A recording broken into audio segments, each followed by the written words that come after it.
Clock in, clock in. Black Gotta just walked in. Team Black Gotta stand up, man. Yo. All right. I know you guys heard about the situation that just happened, bro.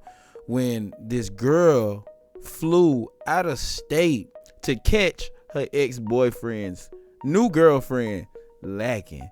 She flew and supposedly murdered this girl.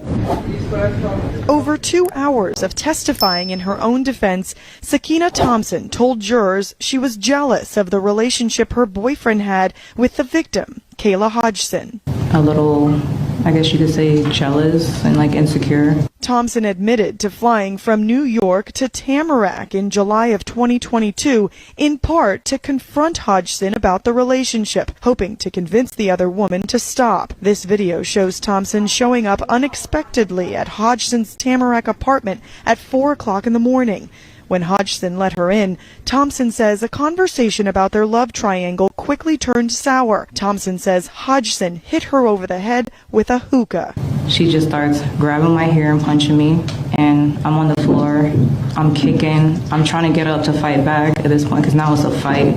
Thompson was 2 months pregnant at the time. She told the jury she had no choice but to grab something sharp and defend herself. Thompson testified that when she thought Hodgson was dead, she tried to clean up parts of the crime scene with Lysol wipes and paper towels. Thompson told jurors she went to Hodgson's apartment uninvited to talk woman to woman about dating the same man. Thompson claims Hodgson attacked her. Punching me. Punching you where? My face. Where on your face? Point to it for us. I don't remember, but everywhere on my face. You don't remember where she was punching you in your face? In my face. I mean, this is why you killed her, right? No. Right? No. It's not? No. You didn't kill her because she was fighting you? No, I killed her because she took the glass from the hookah and slashed me across my stomach. Thompson says she was 2 months pregnant at the time. She says Hodgson cut her stomach with a piece of glass. Thompson grabbed the glass and then blacked out. She allegedly awoke to Hodgson dead on the floor. Gruesome autopsy photos of Hodgson's body show she was stabbed dozens of times. I wasn't really walking over the blood, I was walking in the blood. You walked in the blood? Yes. With what shoes? The BB shoes. I changed my shoes. Thompson admitted to changing into the victim's clothes, cleaning up some of the crime scene, and being too scared to call police. She also threw evidence in the trash. No, she's getting close enough because my jacket was cut up. Okay, your jacket was cut up? My jacket was cut up. Okay, and what'd you do with that jacket? Threw it away. In the months leading up to the killing, Thompson admitted to getting upset when Hodgson blocked her on social media. The state says she was upset enough to kill. You wrote her on IG and she, in fact, ignored your message initially, correct? Correct. And that made you angry? Correct. All right. So from everything we just heard and watched, I'm pretty sure we all could assume Shorty is cooked. Yeah, baby girl, it's over with. You done for. Like, you literally just said everything that happened and everything. At least you were truthful, to some degree. But like, yeah, baby, it done not over with. But the situation continued to get a little bit more sad during this trial. Her family ended up coming out here, and one of the testimonies was really tough, I heard, right? So let's watch it.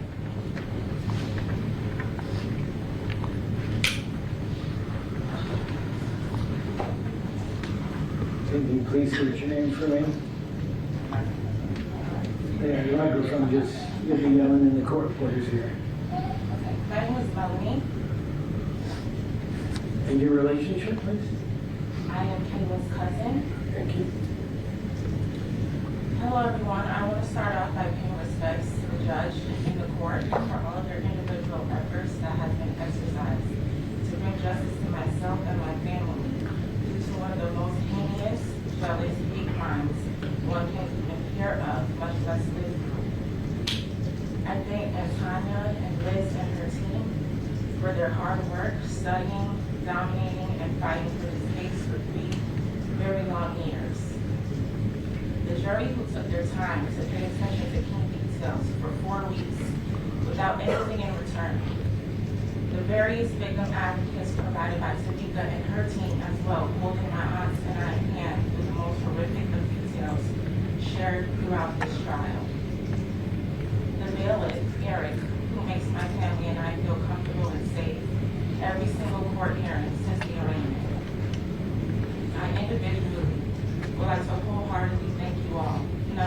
efforts have gone unnoticed. I'd also like to thank the judge and the courts for the opportunity to get up here and make an impact statement. I'm Melanie, Kayla's biological cousin and big sister at heart. On July 13th, around 3:30, I received a phone call that Kayla was found dead in her home.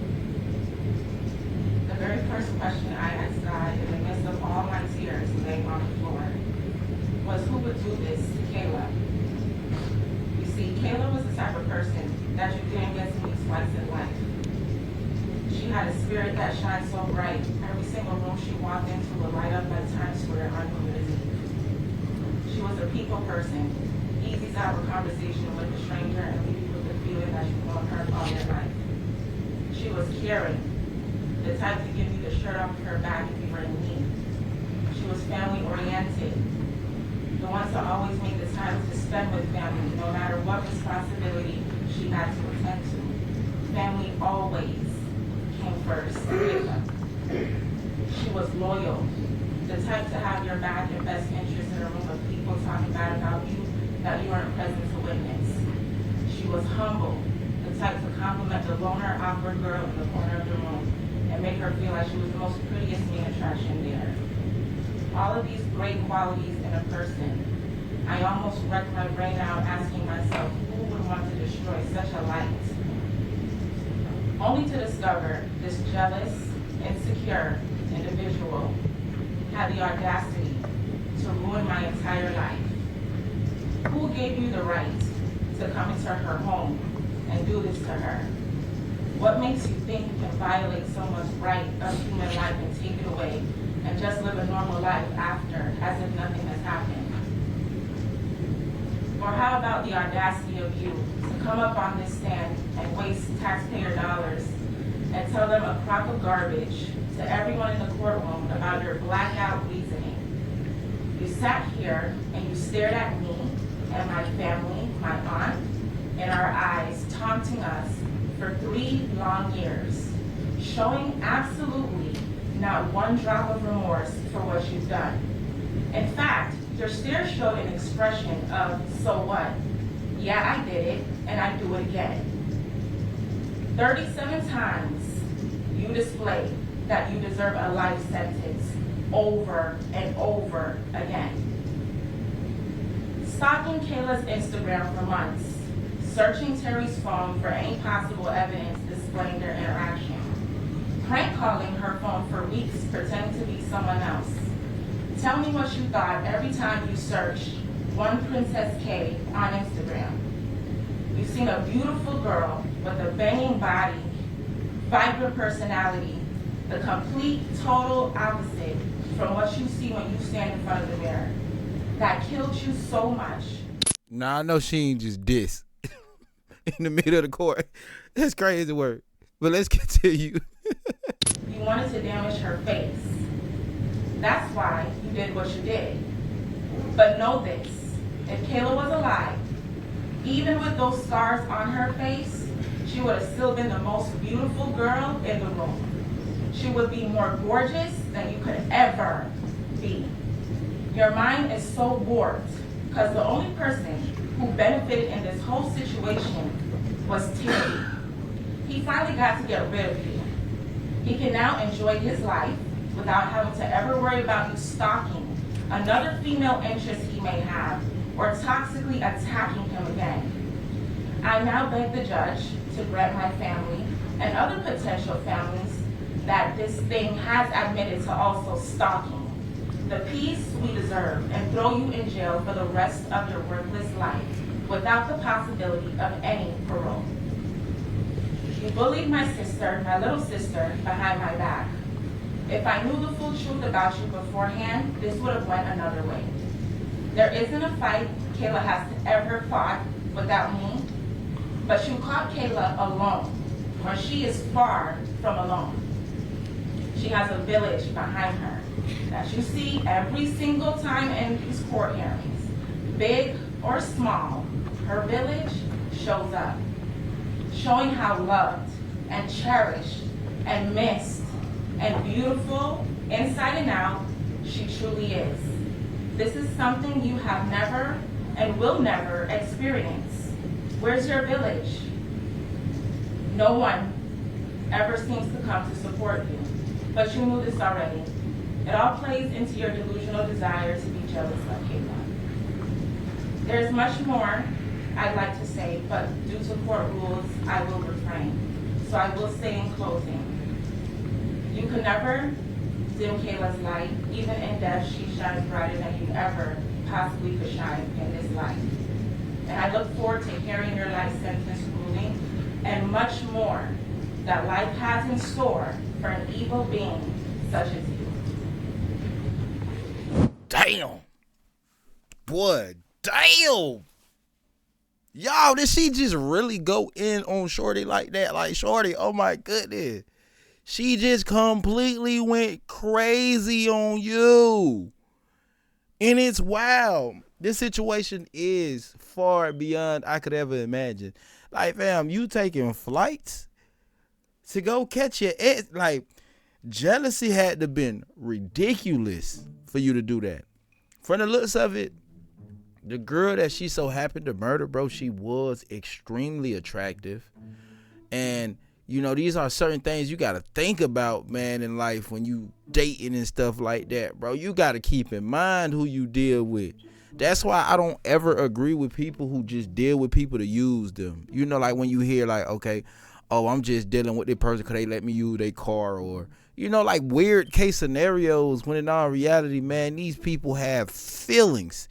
And if you allow yourself to deal with somebody that you're not really into, but you just was dealing with them for some type of benefit, and if something like this happened, it's like, bro, come on, bro. And I know we all, or, you know, most people sort of made decisions to deal with people, even if it's just a friendship, for your own personal benefit. Don't do it. Don't do it. Don't do it. Because I know this is an extreme situation, but we can't sit here and say it's impossible because it didn't happen. But let's look at the ruling of what ultimately happened, and I believe she getting life. Let's see. In her PSI did make some comments to the family, so we just asked them to state show the family that. Well, I'm not going to read them. If she wants to read them, she can read them, but that's 100% up to her. So having said that, anything else we need to do before sentencing? No, Your Honor. Okay, so with the court read the PSI, read the letters in support of the defendant, heard from every single member of the family wanted to speak to me with regard to Ms. Thompson. With that, I'm sorry, with the decedent, Kayla. Having said that, and having watched the trial and having watched the jury's reactions to each individual thing that was placed in evidence, and having watched the witnesses testify as to what they testified to, it's interesting that I note that the defendant was in the beauty business, and the beauty business is what led the police to the defendant through the DNA sample that was found underneath the fingernail of the victim. With that, I also understand I have no discretion whatsoever, nor would I want any discretion whatsoever with regard to this particular case. I do believe the defendant needs to go to prison. I do believe the defendant's, in this particular situation's crime was heinous in the way she tracked down, located, showed up, and then killed Ms. Thompson. With that, the court does sentence Ms. Thompson to adjudicate her guilty sentence to life in prison. Under Florida's criminal punishment code, that's without parole. And she will serve the remainder of her life in prison. And anything else? In order of restitution and reserve Order reserve restitution, the outstanding court costs will be a civil lien. With that, anything further with regard to the defendant?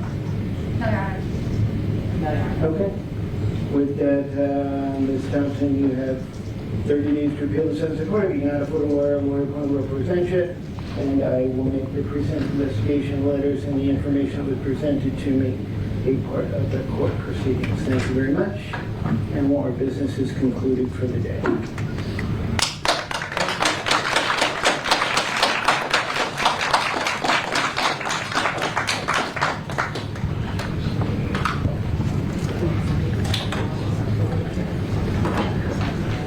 Well, we all know that wasn't surprising at all.